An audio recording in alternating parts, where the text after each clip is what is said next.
বাংলাদেশের সংখ্যালঘুদের উপর অত্যাচারীকারীদের আগামকে ছাড়া হবে না। বৃহস্পতিবার এক প্রতিক্রিয়া এমনটাই জানালেন রাজ্যের প্রাক্তন মুখ্যমন্ত্রী তথা বর্তমান লোকসভার সাংসদ বিপ্লব কুমার দেব।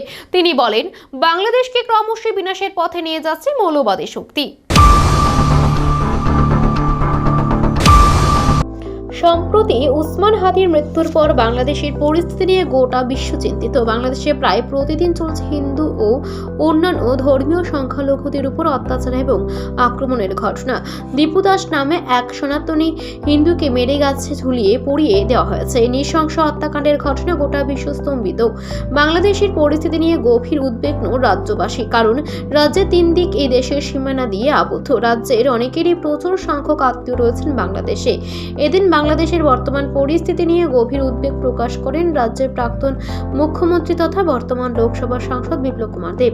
বৃহস্পতিবার প্রান্তিক ক্লাব আয়োজিত প্রান্তিক উৎসবের উদ্বোধনী অনুষ্ঠানে যোগ দিয়েছিলেন তিনি। এই অনুষ্ঠানে সাংবাদিকদের এক প্রশ্নের উত্তরে প্রাক্তন মুখ্যমন্ত্রী তথা বর্তমান লোকসভার সাংসদ বিপ্লব কুমার দেব জানান, বাংলাদেশ পরিচালকদের মনুষ্যত্বের বিনাশ ঘটেছে। গোটা দেশকে বিনাশের পথে এগিয়ে নিয়ে যাচ্ছে মৌলবাদী শক্তি।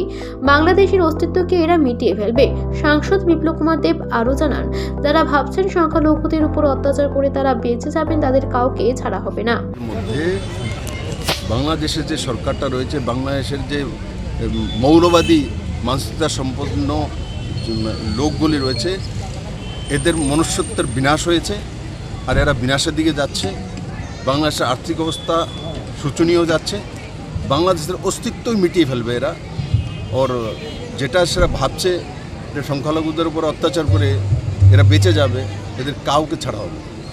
প্রসঙ্গত উল্লেখ্য যে গত 12ই ডিসেম্বর ঢাকায় গুলিবিদ্ধ হয়েছিলেন উসমান হাদি। তাকে উন্নত চিকিৎসার জন্য সরকারি উদ্যোগে সিঙ্গাপুরে নিয়ে যাওয়া হয়। 6 দিনের মৃত্যুর সাথে পাঞ্জা লড়ে সেখানে মৃত্যু হয় তার।